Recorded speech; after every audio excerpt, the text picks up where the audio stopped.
जैसे कि मीराबाई थी, सिर्फ और सिर्फ अपने नृत्य से ही कृष्ण जी को पाने की इच्छा प्रकट करती थी। तो मीराबाई की भक्ति पे कुछ बातें बताना चाहोगे आप?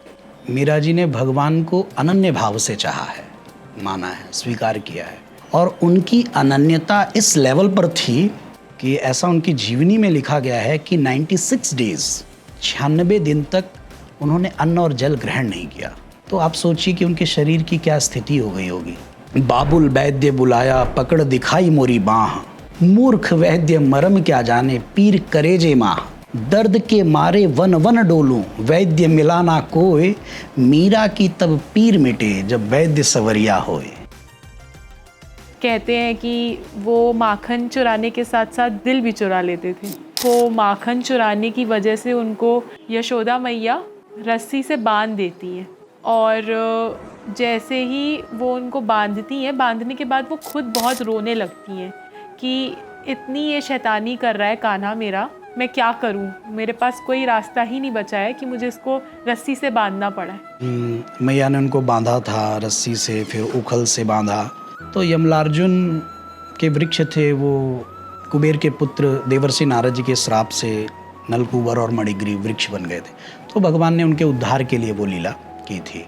और उस लीला में एक बहुत खास बात है, बंधे हुए होकर भी वो सामने जो देवर्षि नारद जी के श्राप से, जो खुद देवर्षि नारद जी के श्राप से यमलार्जुन के वृक्ष बंधे हुए हैं, उनको मुक्त करने की कोशिश कर रहे हैं, उनको मुक्त करने की चेष्टा कर रहे हैं, और बाद में उनको मुक्त भी किया। जो खुद को बंधा हुआ देखकर भी अपने भक्तों को बंधन से मुक्त करे, वो कृष्ण है, वो भगवान है। जैसे कि अगर किसी को वृंदावन जाना है, तो वृंदावन जा करके ऐसी कौन सी जगहें हैं जहाँ पे ज़रूर जाना चाहिए? कि राधा वल्लभ हैं, दामोदर जी हैं, मदन मोहन जी हैं, निधिवन है, और रमण रेती है, जहाँ आपने कहा कि जो ब्रज रज लगाकर, तो ऐसे तमाम स्थान हैं जहाँ जाकर एक बार तो दर्शन व्यक्ति को जरूर करना चाहिए। चारों धाम बनाए हैं ठाकुर जी ने, अपने माता पिता के लिए बनाए थे। तो जो वहाँ के चारों धाम के दर्शन करते हैं, ऐसी महिमा है कि उनको वास्तविक में चारों धाम के दर्शन का पुण्य फल प्राप्त होता है। हरे राम राम राम हरे हरे, हरे कृष्णा कृष्णा कृष्णा हरे हरे। आज का ये एपिसोड बहुत स्पेशल होने वाला है, क्योंकि आज हम श्री कृष्ण की बहुत सारी बातें जो हैं बात करेंगे आपस में, और आपसे काफ़ी कुछ जानेंगे। तो स्वागत है आपका हमारे आज के एपिसोड में महाराज जी। नमस्कार, राधे राधे। राधे राधे। तो मैं चाहूँगी कि सबसे पहले आप हमारी ऑडियंस को अपना इंट्रोडक्शन दे दें। सभी को सबसे पहले प्रेम से राधे राधे। हम अपना इंट्रोडक्शन क्या दें, बस इतना ही कहेंगे कि हमारे नारायण नाथ हैं और हम उनके दास हैं। परिचय के लिए हम उनके नाम से, उनकी कथा से अपने जीवन का प्रयास करते हैं, कोशिश करते हैं कि हर पल बीते, और उनकी सेवा ही हमारा सर्वस्व है। परिचय के लिए मैं एक लाइन सबसे कहा करता हूँ, प्रायः कभी कभार कथाओं में भी मैं व्यक्त कर दिया करता हूँ। आकाश में नारायण का निवास, धरती पे कृष्ण का धाम है। आकाश में नारायण का निवास, धरती पे कृष्ण का धाम है। अविनाशी गुरु का शिष्य हूँ, श्री कृष्ण किंकर मेरा नाम है। क्या बात है, कितना खूबसूरत और कितना प्यारा इंट्रोडक्शन आपने दिया है, और सुन के ही एकदम मन प्रसन्न हो गया कि जिनके नाम में ही कृष्ण है, तो कितनी ऐसी बातें होंगी जो हमें आपसे सीखने को मिलेंगी, आप बताएंगे हमें। तो मैं चाहूँगी कि इस एपिसोड में सब कुछ आप एकदम दिल खोल के हमें कृष्ण जी के बारे में बताओ, और उनकी लीलाओं के बारे में बताओ, उनकी बातों के बारे में बताओ, उनके रूपों के बारे में बताओ, उनके जन्म के बारे में बताओ, राधा रानी के बारे में बताओ। मैं सिर्फ़ और सिर्फ सुनूंगी बैठ करके, और आप सब कुछ आज हम लोगों को एकदम अच्छे से बताओ। तो सबसे पहले मैं आपसे ये पूछना चाहूँगी कि कृष्ण भक्ति क्या है? देखिए, मुंडे मुंडे मतिर भिन्ना, ऐसा कहते हैं कि जितनी खोपड़ियाँ हैं, जितने सर हैं संसार में, उनके अंदर अलग अलग भिन्न भिन्न बुद्धि है, मति है।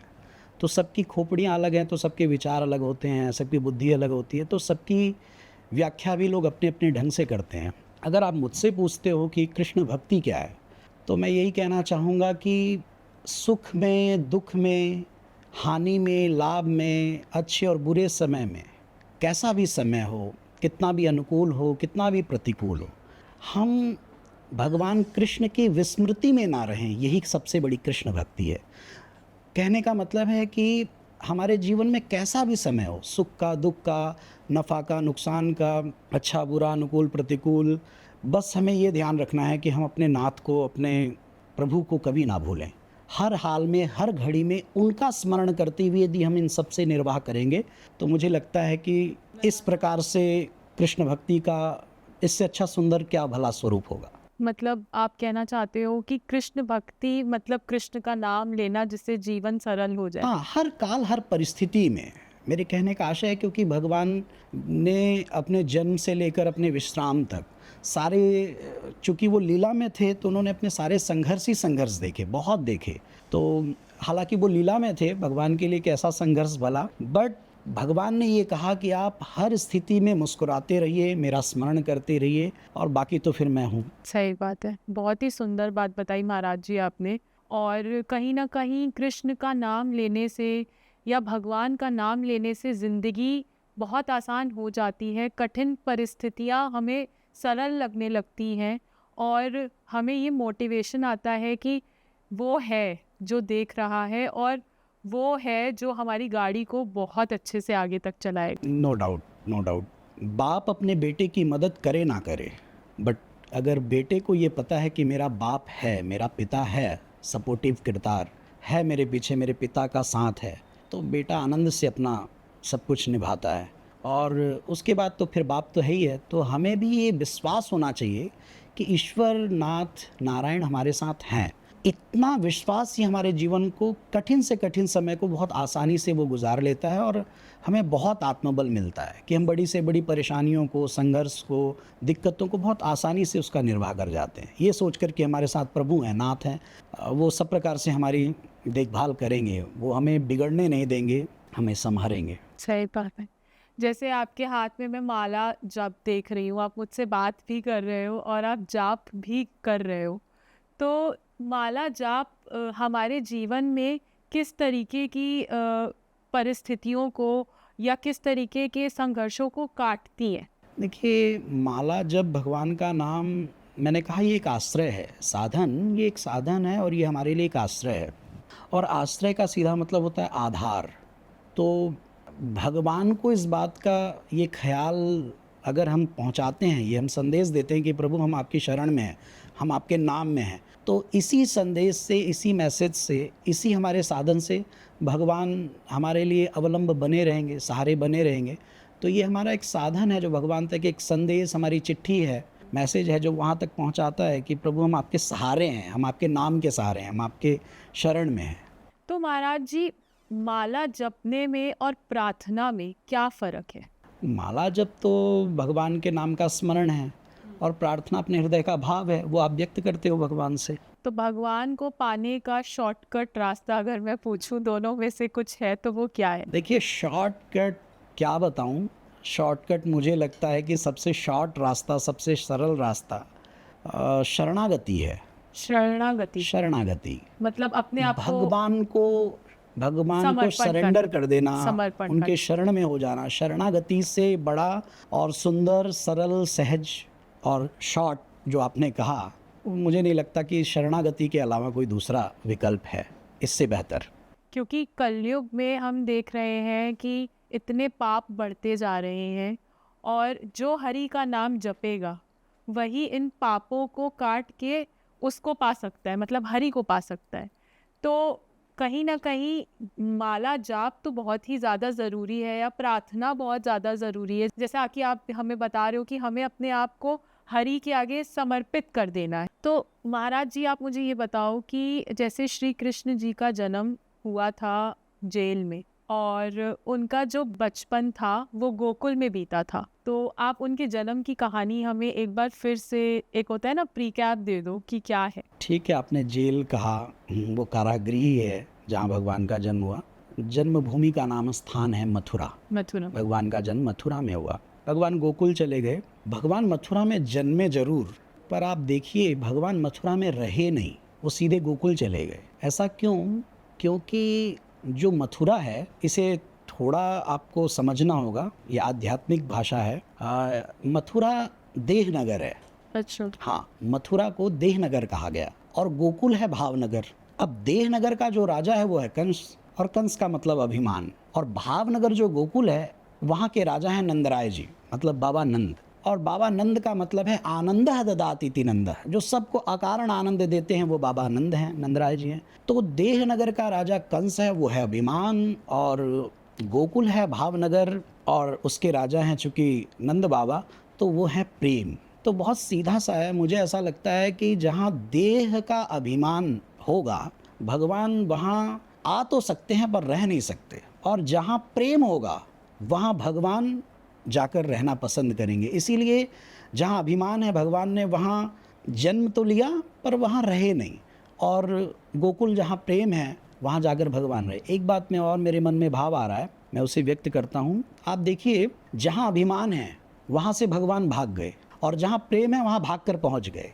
अभिमान से भगवान दूर होते हैं और प्रेम के भगवान निकट पहुँचते हैं। मथुरा से किसी ने भगाया नहीं और गोकुल में किसी ने बुलाया नहीं, बट मथुरा में अभिमान है इसलिए भगवान उसको छोड़कर चले गए, और वहाँ किसी के न बुलाने पर भी जहाँ प्रेम है वहाँ बिना बुलाए भगवान पहुँच गए। तो हमें भी समझना चाहिए कि यदि भगवान के निकट जाना है या भगवान को निकट बुलाना है अभिमान को छोड़ना पड़ेगा। तो अभिमान से शून्य होना पड़ेगा, प्रेम जगाना पड़ेगा, प्रेम जागृत करना पड़ेगा। और जब प्रेम होगा तो जैसे गोकुलवासियों ने भगवान को बुलाया नहीं, भगवान बिना बुलाए पहुंच गए, तो हमारे अंदर भी अगर प्रेम मूर्त हो जाएगा, प्रेम जाग जाएगा, तो भगवान भी बिना बुलाए चले आएंगे। सही बात है, आप बिल्कुल सही बात बोल रहे हो, और बहुत ही खूबसूरत बात बोली कि भगवान को पाने के लिए सबसे पहले तो हमें अपने अंदर के अभिमान को ख़त्म करना होगा और अपने अंदर के प्रेम को जागृत करना होगा कि हम उस मतलब उनके पास पहुंच सके, उनको महसूस कर सके। और कहते हैं कि हर हर कण में, हर वासी में कृष्ण जी बसते हैं। तो अगर हम अगर हम अपनी आँखों से आसपास लोगों को देख रहे हैं और उसमें कृष्ण जी को देख रहे हैं, तो हमारे लिए दुनिया सुंदर और प्रेम से ही भरी हुई होगी। ना उसमें कोई अभिमान होगा, ना उसमें कोई किसी भी प्रकार का, मैं कहूँगी कि बुराई होगी, कुछ भी नहीं होगा। सिर्फ और सिर्फ भावना ही सिर्फ प्रेम की होगी चारों तरफ। तो ये तो मतलब बहुत ही अच्छी चीज़ है। वृंदावन, वृंदावन कृष्ण भूमि कहते हैं हम। वैसे तो ये पूरी भूमि ही कृष्ण जी की है, पर वृंदावन मतलब वृंदावन में कहानियाँ, वृंदावन में आज भी हम मतलब मान्यता है कि कृष्ण जी वहाँ पे रास करते हैं। निधिवन में रात को जो पेड़ होते हैं वो गोपियाँ बन जाती हैं, और वहाँ पे जो मंदिर के पुजारी जी हैं वो वहाँ पे थाली रखते हैं, और सुबह श्रृंगार की थाली रखते हैं, और सुबह वो पूरा बिस्तर ख़राब हो रखा होता है और श्रृंगार की थाली मतलब कि भगवान ने ली हुई होती है, और वो जो पेड़ होते हैं वो गोपियाँ बन के उनकी मधुर बांसुरी में उनके साथ नृत्य कर रही होती हैं। तो मतलब ये क्या आज भी होता है? देखिए, क्यों नहीं होता है, होता था, हो रहा है और होगा। क्यों नहीं होता है? भाव और प्रेम जब पुष्ट हो जाता है। हमारी दो आँखें हैं, सारी दुनिया कहती है एक बाहर की है और एक अंतर चक्षु जिसे कहते हैं। जब हम अपने अंतर मन से, अंतर चक्षु से प्रेम की दृष्टि से जब देखेंगे तो भगवान अपनी सभी लीलाओं को हमें ठीक वैसे ही दिखाएंगे जैसे वो अपने परमहंस परम भक्तों को दिखाते हैं। अब हम में वो पात्रता नहीं है, हम में वो योग्यता नहीं है, हम उस चीज़ को देख नहीं सकते। तो इसका मतलब ये नहीं कि हम उस चीज़ को ना मानें। जैसे भारत ही एकमात्र केवल देश नहीं है, सैकड़ों देश हैं। अब जहाँ हम गए नहीं, जिस देश को हमने, कंट्री को देखा नहीं, इसका मतलब ये थोड़ी कि वो नहीं है। तो जो लीला ठाकुर जी कर रहे हैं, जो नाथ अपनी करुणा कर रहे हैं, हमने अगर उसे नहीं देखा, नहीं जाना, नहीं पाया, तो इसका मतलब ये नहीं कि वो नहीं है।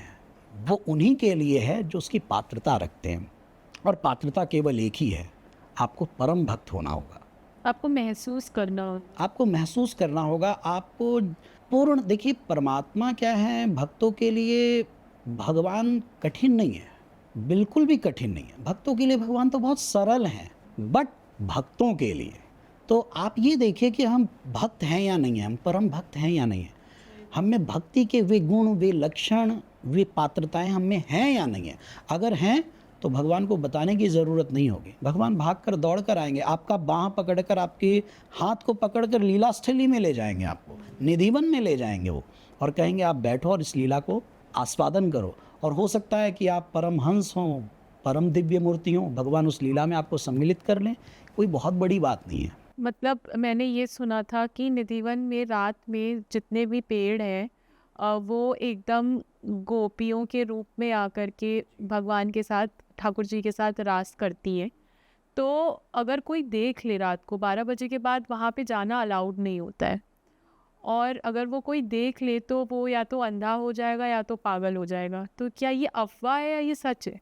देखिए, पहले बात को समझिए, हमें बात को समझना होगा कि पागल तो वो भी हो जाता है जो भगवान को वैसे ही निहार ले, दर्शन कर ले।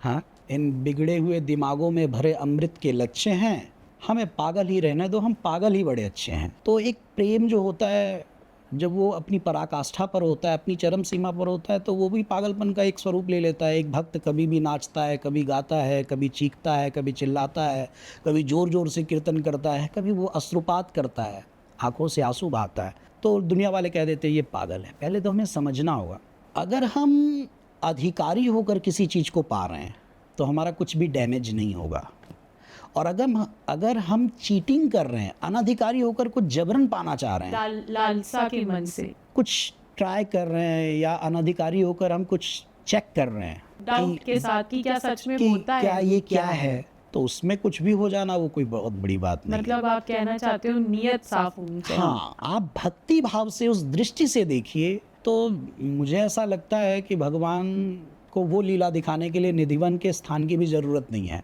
अगर आप उस स्थिति में हैं, उस कोटि में हैं, उस लेवल पे हैं, आप एक लैडर से, भक्ति के लैडर से ऊपर उठ चुके हैं, तो हो सकता है भगवान जहाँ आप हो वहीं निधिवन बनाकर वही लीला वहीं दिखा दें। बहुत ही खूबसूरत, मतलब इतना खूबसूरत आपसे मैंने उत्तर एक्सपेक्ट नहीं किया था, क्योंकि मुझे मतलब ये बहुत ही मैंने सुना हुआ है कि लोग आपस में ऐसे मतलब बोलते हैं कि कोई रात को वहाँ पे चला जाए या देख ले तो ऐसा हो जाता है। लेकिन आज आपने ये उत्तर दे के मेरे पर्सपेक्टिव को एकदम चेंज कर दिया महाराज जी, और बहुत ही प्यारी बात आपने बोली है। और जैसे आप भक्ति की बात कर रहे हैं कि भक्ति में अगर इंसान लीन हो जाता है तो वहीं पे नाचना गाना भगवान में एकदम रम जाता है। जैसे कि मीराबाई थी, मीराबाई क्या करती थी, सिर्फ और सिर्फ अपने नृत्य से ही कृष्ण जी को पाने की इच्छा प्रकट करती थी। तो मीराबाई की भक्ति पे कुछ बातें बताना चाहोगे आप?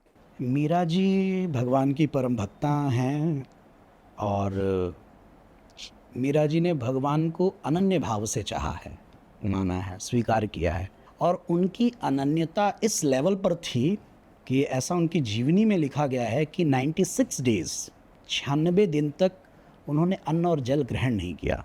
तो आप सोचिए कि उनके शरीर की क्या स्थिति हो गई होगी। बाबुल वैद्य बुलाया, पकड़ दिखाई मोरी बाँह, मूर्ख वैद्य मरम क्या जाने, पीर करेजे माह, दर्द के मारे वन वन डोलूं, वैद्य मिलाना कोय, मीरा की तब पीर मिटे जब वैद्य सवरिया होए। तो मीरा जी के सिराहने जो तकिया रात को लगता था वो दूसरे दिन यूज़ नहीं होता था, क्योंकि दुनिया रात भर सोती है और मीरा रात भर रोती है, तो उनके आंसुओं से वो तकिया इतना भीग जाता था, इतना गीला हो जाता था कि वो दूसरे दिन यूज़ नहीं होता था, वो दूसरा तकिया लगता था। तो ये प्रेम की अनन्यता थी, और उस प्रेम की अनन्यता का परिणाम देखिए, मीरा जी कहाँ गई किसी को नहीं पता। वो साक्षात भगवान द्वारिकाधीश में, नारायण में, श्याम सुंदर में समा गई, उनकी मूर्ति में, भगवान के स्वरूप में मीरा जी समा गई। तो भगवान ने ऐसे स्वीकार किया। मतलब कितनी सुंदर बात है ये कि इस कदर वो विलीन हो गई थी भक्ति में कि आज तक सच में नहीं पता है कि मीराबाई कहाँ गई। हाँ, बिल्कुल नहीं। तो और ये सत्य है कि उनका वो सदैव श्याम सुंदर में समा गई। जो जैसी भक्ति के स्तर पर होता है, भगवान गीता में एक बहुत अच्छी बात कहते हैं, हम ये यथामाम प्रपद्यन्ते ताम्स तथैव भजाम्यहम्। जो मुझे जिस प्रकार भजता है मैं भी उस भक्त को उसी प्रकार भजता हूँ। कोई मुझे हंसकर भजता है तो मैं उसे हंसकर भजता हूँ। भगवान कहते हैं अगर कोई मुझे रोकर भजता है तो मैं भी उसे रोकर भजता हूँ। तो जिस भक्त की भजन की जो कोटि होती है, भगवान भी उसी कोटि में चले जाते हैं। जो भक्त भगवान के लिए अनन्य हो जाता है, अनन्य भाव में हो जाता है, तो भगवान भी अपने उस भक्त के लिए अनन्य भाव में हो जाते हैं। सही बात है। मतलब आप भाव अगर चूज़ कर रहे हैं कि आप ठाकुर जी को अपना दोस्त मान रहे हैं, या आप उनको पिता समान मान रहे हैं, या आप उनको माता समान मान रहे हैं, या आप उनको प्रेम समान मान रहे हैं, जिस समान में आप भगवान को मानेंगे वो खींचे खींचे उसी समान आपके पास चले आएंगे। आप जो भी मान रहे हैं, आप ये मानकर चलिए कि आपके उस भाव में ईमानदारी होनी चाहिए, वरना जिस भाव में आपको ये ख्याल रखना होगा, जिस भाव में आप हैं भगवान भी उसी भाव में रहेंगे। अगर आप चीटिंग करेंगे भगवान के साथ, उनको ठगने की कोशिश करेंगे, तो आप ये मान कर चलिए कि आप ठगे जाएंगे। प्रेम की बात हो रही है महाराज जी, तो कहते हैं राधे राधे जपो चले आएंगे बिहारी। तो ये बहुत ही खूबसूरत भजन है और बहुत ही खूबसूरत प्रेम कहानी है राधा जी की और कृष्ण जी की।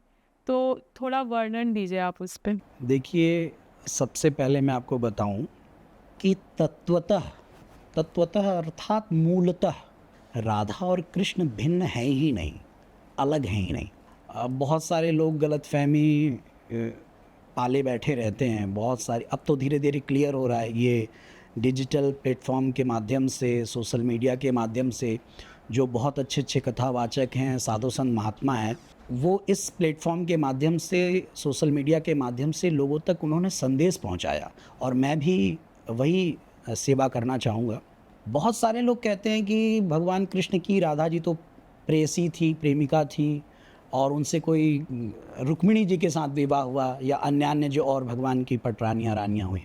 आप एक बात बताइए, एक स्त्री से एक पुरुष का विवाह कितनी बार होता है? एक बार। तो जब एक पुरुष का एक स्त्री के साथ एक बार विवाह हो गया, तो दोबारा तो करने की उसे आवश्यकता है नहीं। अब क्या 50 साल पूरे हो गए तो अब ये लगेगा यार 50 साल पहले शादी हुई थी, चलो दोबारा फिर से कर लेते हैं? ऐसा तो नहीं होता। तो बहुत सारे लोगों को पता नहीं है। और भांडीर वन में साक्षात ब्रह्मा जी ने भगवान श्री राधा कृष्ण का विवाह कराया है, और वो भी भगवान शिव की साक्षी में। तो एक बार जब भगवान का ऑलरेडी श्री राधा रानी के साथ विवाह हो चुका है, तो आगे भगवान अगर अवतार लेते हैं, आगे आते हैं, आगे की लीलाओं को भगवान करते हैं, तो उसमें पुनः पुनः विवाह करने की आवश्यकता कहाँ है? तो जिनको भी नहीं पता है, मैं इस पॉडकास्ट के माध्यम से बता देना चाहता हूँ कि वो ऐसा ना माने। राधा कृष्ण का विवाह पहले ही हो चुका है, और इसका शास्त्रों में, पुराणों में, ब्रह्म वैवर्त पुराण में, अन्य जगहों पर इसका वर्णन किया गया है। बाकायदे ब्रह्मा जी के द्वारा शिव जी की साक्षी में ये विवाह हुआ है। और दूसरी बात है कि भगवान की जो सबसे अधिक भावना है, नो डाउट कि वो राधा जी से है। जैसे कि सब आप बरसाने जाइए या वृंदावन जाइए, तो आप ये देखिए कि वहाँ कोई जय श्री कृष्ण नहीं कहता, नहीं, वहाँ सब राधे राधे कहते हैं। कायदे में तो बरसाने अगर जाइए तो राधे राधे कहते हैं, तो समझ में आता है, क्योंकि बरसाना श्री जी का है, राधा रानी का है। पर वृंदावन में जाइए, वहाँ तो बिहारी जी बैठे हैं, बट वहाँ भी राधे राधे है। आप उस पूरे 84 को उसमें कहीं भी जाइए, वहाँ सब जगह केवल राधे राधे है। क्यों है राधे राधे? राधे राधे तो बोलना ही पड़ेगा। राधा रानी जो श्री जी हैं, वो भगवान की सर्वे सर्वा हैं, भगवान की सर्वस्व हैं वो। मुझे एक छोटी सी एक लीला याद आ रही है, मैं चाहता हूँ कि मैं वो व्यक्त करूँ। बिल्कुल। एक बार बहुत सारी सखियों ने, गोपियों ने, क्योंकि वो सब नोटिस करती थी कि भगवान का, श्याम सुंदर का सबसे सर्वाधिक प्रेम राधा जी में है, तो उनको थोड़ी थोड़ी जेलसी भी होती थी। जेलसी मतलब प्रेम भाव से। और सब जानती थी कि राधा के प्रति श्याम सुंदर ज़्यादा मेहरबान रहते हैं। तो वो टाइम टाइम पर पूछा करती थी कि आप श्री जी के प्रति इतने मेहरबान रहते हैं, और ये भेदभाव क्यों? हम भी तो आपके प्रति पूर्ण रूप से समर्पित रहते हैं, सारा आप कुछ, अब हमारा तन मन धन सर्वस्व जीवन सब आपको भेंट किया हुआ है, फिर श्री जी के प्रति ये ऐसा क्यों, हमारे प्रति क्यों नहीं? तो भगवान कहते थे कभी समय आएगा तो हम इसका उत्तर देंगे। तो भगवान ने, श्री जी मेरी सर्वे सर्वा हैं, और वो मुझसे कितना प्रेम करती हैं, वो मेरे प्रति क्या भाव रखती हैं, और मैं उनके प्रति फिर ऐसा क्यों हूँ, ये बताने के लिए एक लीला की। एक बार भगवान ने अभिनय किया, मेरे पेट में दर्द हो रहा है। अब जितनी भी गोपियाँ थी, सखियाँ थी, वो परेशान हुई कि क्या करें, आपका पेट का जो दर्द है वो दूर हो श्याम सुंदर। भगवान बोले कि अगर कोई मुझे अपना चरण धोकर दे दे, चरणामृत दे दे, चरण धोकर दे दे, मैं उसे अगर पी लूँ तो मेरा पेट का दर्द ठीक हो जाएगा, मैं जो अस्वस्थ हूँ वो ठीक हो जाऊँगा मैं। तो अब सब एक दूसरे से कहने लगी कि तुम दे दो, तुम दे दो। तो सबने आपत्ति जताई, अरे अरे, हमारे जो सर्वस्व हैं, हमारे जो प्रियतम हैं, हमारे जो सरकार हैं, हम उनको अपना चरण धोकर कैसे पिला सकते हैं, हमें तो नरक में भी जगह नहीं मिलेगी। सबको ऐसी ऐसी बातें सबके मन में आई। तो सब दौड़ती हुई भागती हुई राधा जी के पास गई और राधा जी से जाकर कहती हैं कि श्याम सुंदर अस्वस्थ हो गए हैं, उनकी तबीयत बिगड़ गई है और उनकी औषधि ये है, चरण धोकर कोई दे तो राधा जी ने कहा तो फिर विलंब किस बात का है, आप तुरंत मेरे चरण धो और ले जाकर श्याम सुंदर को पिला दो, दे दो। सखियों को बहुत आश्चर्य हुआ और सखियों ने फिर वो चरण धोकर राधा जी ने दिए और तुरंत जाकर गोपियों ने भगवान को दिया। भगवान उसको पीकर स्वस्थ होने का अभिनय करने लगे कि अब तो मैं फिट हो गया हूँ, ठीक हो गया हूँ। तो भगवान ने तब ये कहा कि बात कुछ समझ में आई, क्या ये चरण धुली, चरण धुवन आप नहीं दे सकते थे कोई? सबको अपनी अपनी चिंता हुई कि हम किस नरक में जाएंगे, किसी को चिंता हुई हमें तो नरक में भी जगह नहीं मिलेगी, हमें कितना भारी पाप लगेगा हम प्रभु को ये पिला देंगे तो।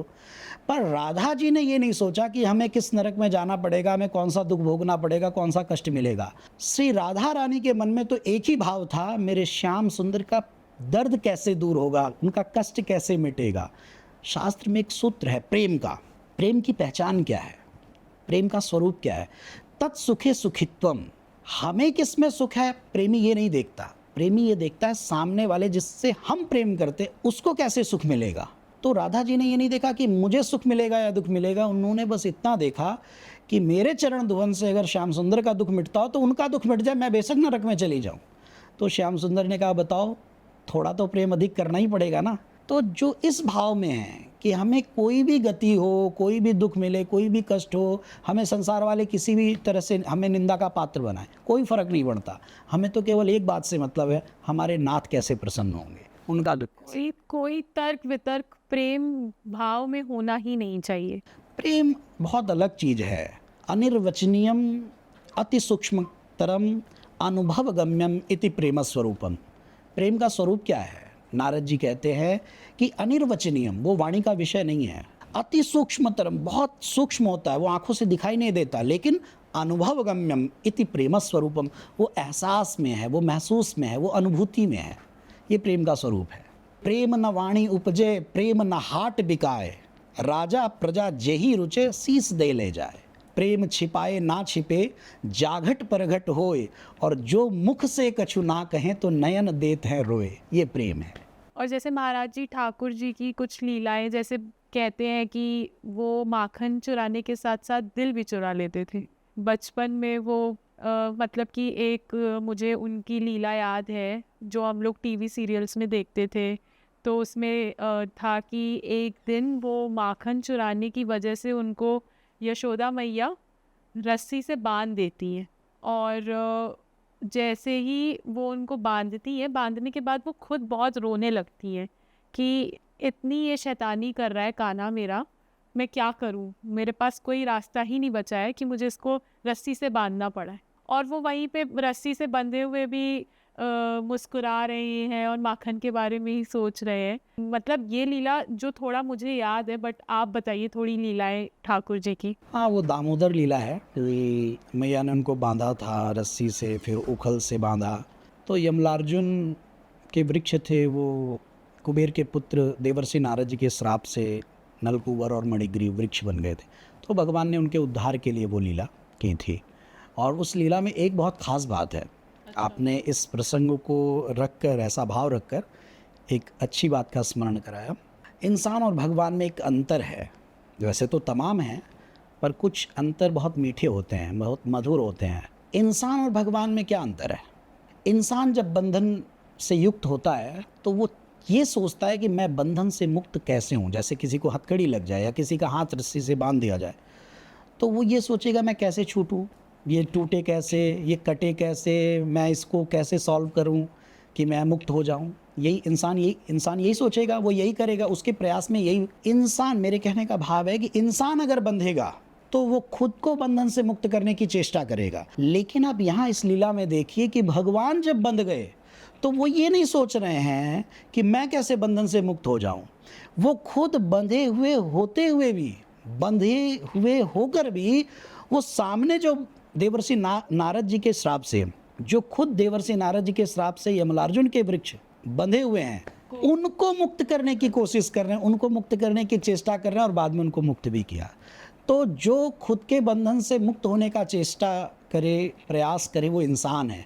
और जो खुद को बंधा हुआ देखकर भी अपने भक्तों को बंधन से मुक्त करे, वो कृष्ण है, वो भगवान है। बहुत ही खूबसूरत बात बोली आपने, मतलब आपकी हर बात ही बहुत खूबसूरत है। मेरे पास और कोई उत्तर देने की, मतलब आपके उत्तर के बाद खूबसूरत के अलावा कोई शब्द ही मुझे नहीं समझ में आ रहा है कि मैं बोलूं। बड़प्पन है। बड़प्पन नहीं, बिल्कुल महाराज जी, आप बहुत ही अच्छी तरीके से, मतलब एक नया पर्सपेक्टिव हर आंसर के बाद मुझे मिल रहा है। क्योंकि मैंने भी रिसेंटली भगवत गीता पढ़ना स्टार्ट किया है, और भगवत गीता मैं बोलूँगी कि सबको पढ़नी चाहिए। अभी मैंने पूरी ख़त्म नहीं की है, अभी मैंने स्टार्ट की है और अभी मैंने थोड़ी सी पढ़ी है, लेकिन उसमें हर पेज पे सिर्फ यही चीज़ लिखी हुई है कि मेरा स्मरण करो, और मेरे स्मरण करने से, मेरे जाप करने से तुम्हारी हर कठिनाई, हर परेशानी एकदम दूर हो जाएगी। और आपसे बात करके ये एनर्जी मैं फील कर पा रही हूँ कि ये जो लीलाएं हैं भगवान की, वो कहीं ना कहीं एक पॉजिटिव, हमें एक पॉजिटिव कोशेंट लाइफ में देने की कोशिश करती हैं। जैसे आपने इतनी प्यारी बात बोली कि भगवान में और हम में डिफरेंस यही है।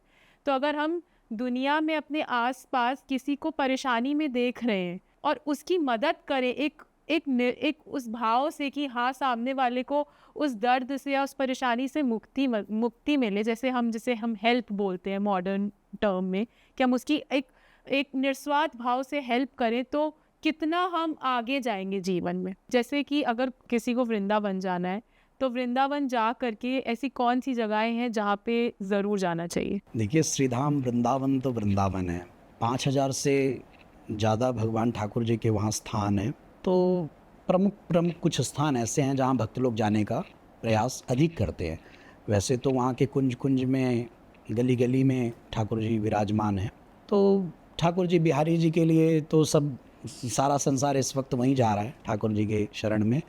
बाकी राधा वल्लभ हैं, दामोदर जी हैं, मदन मोहन जी हैं, निधिवन है, और रमण रेती है, जहाँ आपने कहा कि जो ब्रज रज लगाकर, तो ऐसे तमाम स्थान हैं जहाँ जाकर एक बार तो दर्शन व्यक्ति को ज़रूर करना चाहिए।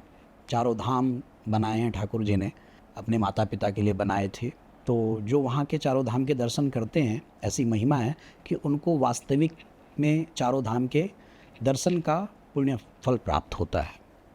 और बंसी बजावा गत करे यमुना देत असीस, सब ही भूमि गोपाल की भैया कहूँ नवाओ शीस। वो तो सभी गोपाल की भूमि है, गोविंद की भूमि। आप कहीं भी सर रखिए, बस वहाँ की रज आपके माथे से लग जाए तो आपका कल्याण हो जाएगा, इसमें कोई शक नहीं है। एक बार मुक्ति ने भी भगवान से पूछा, क्योंकि मुक्ति तो भगवान की दासी है, तो भगवान जिसको मुक्त करना चाहते हैं, जन्म मृत्यु के चक्र से उसे मुक्त करना चाहते हैं, तो उसे मुक्त कर देते हैं मुक्ति के माध्यम से। तो मुक्ति हाथ जोड़कर एक दिन ठाकुर जी से बोली कि मेरे माध्यम से आप भक्तों को मुक्त करते रहते हैं, पर ये तो बताइए गोविंद कि मेरी खुद की मुक्ति कैसे होगी। तब ठाकुर जी ने मुस्कुराकर उत्तर दिया, मुक्ति कहे गोपाल सो मेरी मुक्ति बताए। तो ठाकुर जी कहते हैं, ब्रज रज उड़ मस्तक लगे मुक्ति मुक्त है जाए। हे मुक्ति, जिस दिन ब्रज की रज तुम्हारे माथे से लग गई तो तुम भी मुक्त हो जाओगे। तो वो ब्रज भूमि है, वहाँ जाइए, वहाँ के कण और क्षण दोनों का बहुत सुखद लाभ लेना चाहिए। दोष दृष्टि धाम में जाकर, किसी तीर्थ में जाकर नहीं रखनी चाहिए। बहुत सारे लोग जाकर गुण कम देखते हैं, अवगुणों पर, दोष पर ज़्यादा दृष्टि रखते हैं, कमियां गिनते रहते हैं, बताते रहते हैं। नहीं, आप एक ही लक्ष्य रखिए, हमें ठाकुर जी के धाम से मतलब है, हमें ठाकुर जी के दर्शन से मतलब है, हमें ठाकुर जी के उस दर्शन के सुख से मतलब है। हम right left up and down देखें ही क्यों, हमें किसी से मतलब ही क्या है। हम अपनी राह जाएंगे, अपने लक्ष्य तक पहुंचेंगे, ठाकुर जी की शरण में बैठेंगे, उनका दर्शन करेंगे। तो तीर्थ में जाकर, धाम में जाकर दोष दृष्टि ना रखें, वहाँ के हर कण का और वहाँ के हर क्षण का पूरा आदर करें, पूरा सम्मान करें। महाराज जी, जैसे आप कथा सुनाते हो और खूबसूरत तरीके से सुनाते हो, थोड़ा तो मुझे भी समझ में आ गया है, तो कुछ दो पंक्तियाँ जो आपने लिखी वो श्री जी के लिए आप सुनाना चाहो? देखिए, जब आपने मेरी पंक्ति के लिए, मेरे भाव के लिए कहा है, तो कुछ पंक्तियाँ ठाकुर जी ने लिखवाई हैं, और जो बहुत प्रेम से वो भाव व्यक्त हुआ है, तो मैं 2 पंक्ति आपको सुनाता हूँ और ये इसमें संदेश भी है और भाव भी है, ये उपदेशात्मक भाव भी है। आज़मा ले ज़माने को तू, तेरा कुछ भी न बन पाएगा। आज़मा ले ज़माने को तू, तेरा कुछ भी न बन पाएगा। देख ले एक नज़र तू इसे, देख ले एक नज़र तू इसे, फिर कभी ना ये तन पाएगा। आज़मा ले ज़माने को तू, तेरा कुछ भी न बन पाएगा। बोलिए श्री वृंदावन बिहारी लाल की जय। जय हो। बहुत ही सुंदर, बहुत बहुत मतलब धन्यवाद। मेरा बस चलता तो मैं सुनती रहती। मेरा सच में दिल नहीं चाह रहा था कि आप रुके, आप इसी कदर बस बताते जाएं और गाते जाएं। तो बहुत ही खूबसूरत तरीके से आपने ये पंक्ति बताई है, जो आपने खुद लिखी है और खुद बताई है, तो मतलब मानना पड़ेगा आपकी भक्ति को महाराज जी। तो जैसे जन्माष्टमी आ रही है महाराज जी, जन्माष्टमी में किस प्रकार से हम ठाकुर जी को खुश कर सकते हैं? जैसे पूजा पाठ में व्रत रखते हैं, पूरा दिन व्रत रखा जाता है, और क्या तरीका है कि हम लड्डू गोपाल को खुश कर सकते हैं? मैंने शुरू में एक निवेदन किया था कि अलग अलग मुंडों में अलग अलग मतियाँ हैं, बुद्धि है। हमसे अगर कोई पूछे, जैसे आप पूछ रही हैं, तो मैं अपने विचार से ये कहूँगा कि एक होता है तन से निकट होना और एक होता है मन से निकट होना। आप ठाकुर जी के, गोपाल जी के, लड्डू गोपाल के, प्रभु के, नाथ नारायण के जितने मन से निकट होंगे, ठाकुर जी उतने ही प्रसन्न होंगे। दूसरी बात, ठाकुर जी कहते हैं तुम्हें मैंने तन और मन दिया है। तन मैंने तुम्हें संसार के लिए दिया है और मन तुम्हें मैंने अपने लिए दिया है। तो तुम तन का व्यवहार संसार से करो और मन का व्यवहार मुझसे करो। तो मैं अपने भाव से ये कहना चाहूँगा कि यदि हम अपने मन से ठाकुर जी को समर्पित हो जाएं, मन से मान लें, तो मुझे ये नहीं लगता कि इससे बड़ा कोई साधन होगा ठाकुर जी को प्रसन्न करने का। ठाकुर जी को 2 ही चीज़ चाहिए, मन से निकटता और मन से उनका स्मरण, बस, और शायद कुछ नहीं। महाराज जी, मैंने एक चीज़ और सुनी है कि बांके बिहारी जी के दर्शन करने के लिए उनके जो पट रहते हैं, जो पर्दे रहते हैं, वो मतलब ऐसे काफ़ी हद तक ऐसे रहते हैं, मतलब खुलते बंद होते रहते हैं, मतलब खुलेंगे बंद होंगे। और कहा जाता है कि अगर किसी ने उनकी आंखों में डायरेक्ट देख लिया तो वो पीछे मूर्ति उसके पीछे जाती है। तो ये एक रहस्य है या ये एक अफवाह है?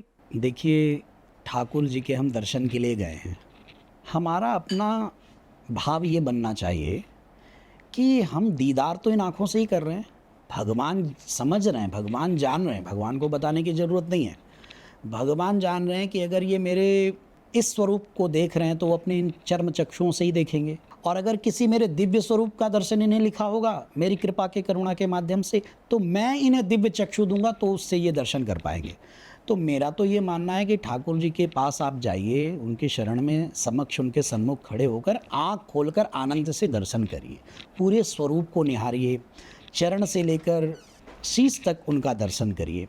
और रही बात वो पट खुलने की और बंद होने की, तो अलग अलग भाव हैं। कुछ लोगों का ये भी भाव है कि ठाकुर जी किसी पर रीझ गए तो चले ना जाएं, और कुछ भक्तों का भाव ये भी है कि ठाकुर जी हमारे इतने सुंदर हैं, सलोने हैं, कि अगर भक्त टकटकी निगाहों से देख बैठा तो हो सकता है ठाकुर जी को नज़र लग जाए किसी की, तो वो बहुत अधिक देर तक संपर्क नहीं हो, ऐसा हमारे बिहारी जी को, ठाकुर जी को, बाल गोपाल को नज़र ना लगे, तो इसलिए वो पर्दे की एक व्यवस्था है। एक भाव मेरा अपना निजी है, बहुत कम परोसा है मैंने इसे, आपको सुनकर अच्छा लगेगा और शायद आप लोगों के माध्यम से ये लोगों तक जाएगा तो उन्हें भी अच्छा लग सकता है। वो भाव है, नज़रें जो मिली उन नज़रों से, नज़रों ने नज़ारे देख लिए। नज़रें जो मिली उन नज़रों से, नज़रों ने नज़ारे देख लिए। नज़रों ने कहा उन नज़रों से, नज़रों ने किनारे ढूंढ लिए। नज़रों में नज़र समाया तो नज़रों को नज़र ने फंद दिए, और नज़रों ने नज़रें झुका करके नज़रों को नज़र में बंद किए, नज़रों को नज़र में बंद किए। तो भक्त का यही भाव है कि इस नज़र से उन नज़रों को बंद कर लीजिए ठाकुर जी को अपने अंदर, और फिर भैया अपने हृदय में उस आनंद को अनुभूत करिए और उसी से जीवन में सदा आनंदित रहिए। आनंद से दर्शन करना चाहिए। इतनी सुंदर लीलाएं आपने भगवान की बताई हैं कि मतलब मेरा तो मन अभी सच में वहीं घूम रहा है। तो मेरा एक और प्रश्न है आपसे, जैसे कि लीलाओं की बात की और आजकल हम इंटरनेट पे देख रहे हैं कि हर कोई कुछ ना कुछ बातें कर रहा है।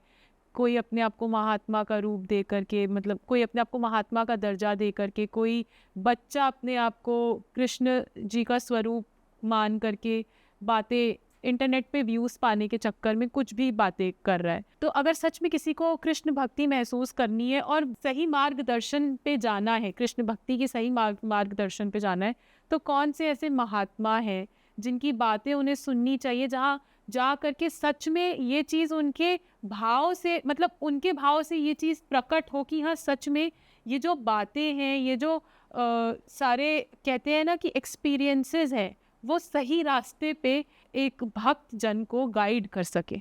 देखिए, सोशल मीडिया है, बहुत सारे लोग इसका दुरुपयोग करते हैं और बहुत सारे लोग इसका सदुपयोग भी करते हैं। तो भक्ति और प्रेम के जो लक्षण पाए जाते हैं वो अलग होते हैं।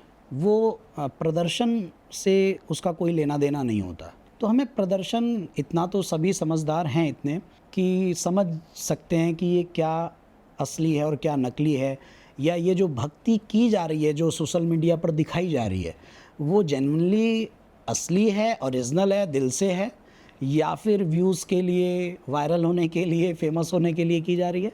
तो इतना व्यक्ति समझदार है।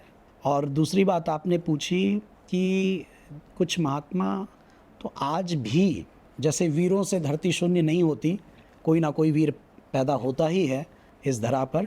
तो ऐसे ही मुनि हैं, ऋषि हैं, महात्मा हैं, साधु संत हैं, सद्गुरु हैं, जो निरंतर बने रहते हैं धरती पर, क्योंकि धर्म से धरा का अवलंब है। तो आज भी ऐसे महापुरुष हैं जिनको सुनने से बहुत सारे लोगों का जीवन परिवर्तित हो रहा है, बहुत चेंजिंग आ रहा है। यूथ बहुत तेज़ी से भक्ति भाव में आगे बढ़ रहा है। अभी देखिए, बहुत आदर के साथ उनका नाम लिया जाता है इस समय, श्री महाराज श्री प्रेमानंद जी महाराज, और प्रातः स्मरणीय पूज्य श्री राजेंद्र दास जी महाराज जी। ऐसे ऐसे महात्मा हैं जो वास्तविकता में, मतलब उनके प्रति ऐसी अनुभूति बनती है, ऐसा महसूस होता है कि ये पूरी तरह से प्रभु के शरणागत हैं। ठीक है, तो अगर हमारी आत्मा से ये अनुभूति होती है, हमें आत्मा से आवाज़ आती है कि ये पूरी तरह से भगवान के हैं, तो जो पूरी तरह से भगवान के हों, हम अगर उनकी शरण में चले जाएं या उनकी वाणी को सुने, तो ज़रूर हमारा जीवन बदलेगा, ज़रूर हमारे जीवन में कल्याण के अनेक मार्ग खुलेंगे। सही बात बोल रहे हैं आप। जैसे कि प्रेमानंद महाराज जी की हम लोग कोई रील भी देखते हैं या कोई ऐसी पिक्चर भी देख लेते हैं, तो कहीं ना कहीं लगता है कि वो जो बात बोल रहे हैं वो जेन्युइनली बोल रहे हैं, क्योंकि हमारे यूथ को रिप्रेजेंट करता है अनुष्का शर्मा, और मतलब हमारे यूथ को रिप्रेजेंट करते हैं अनुष्का शर्मा और विराट कोहली। और देखा गया है कि काफ़ी टाइम से वो लोग महाराज जी के पास जा रहे हैं और अपना भाव प्रकट करते हैं, अपनी, मतलब उनके हाथ में एक माला जप रहता ही है कि वो प्रभु का नाम जपते हैं, और अपनी मतलब कि किसी भी क्रिकेट मैच से पहले या क्रिकेट मैच के बाद किसी भी बड़ी जीत को शेयर करने के लिए भी वो सबसे पहले वृंदावन महाराज जी के पास जाते हैं। ये अच्छी बात है कि ऐसे लोग भी, विराट कोहली जैसे लोग भी भगवान की ओर महाराज श्री के द्वारा ही सही प्रेरित होकर अपना रुख किए हैं। तो ये अच्छी बात है, प्रेरणा जाती है लोगों में, यूथ आगे बढ़ रहे हैं भक्ति की ओर, भक्ति के पथ पर। अब तो जहाँ भीड़ होती है तो वहाँ यंगस्टर्स भी काफ़ी मात्रा में होते हैं। यंगस्टर्स ही मैं तो बोली। हाँ, होते हैं। तो देखिए, बहुत सीधी सी बात है, जो मेरा दिल कहता है, जिसकी वाणी में स्वार्थ है, जिसके मनसा में स्वार्थ है, उससे हमारा कल्याण नहीं हो सकता।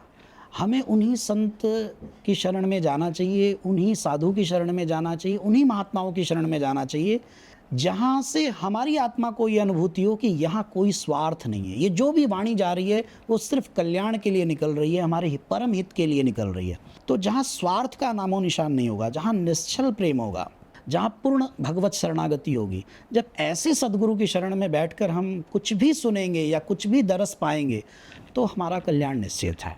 और जहाँ इन सब चक्करों के लिए कैसे व्यूज़ मिले, कैसे वायरल हों, या इन सब, तो ये बातें तो सभी जानते हैं कि फिर कल्याण कैसे होता है, सुख कैसे मिलता है, फिर तो ये सब जानते हैं।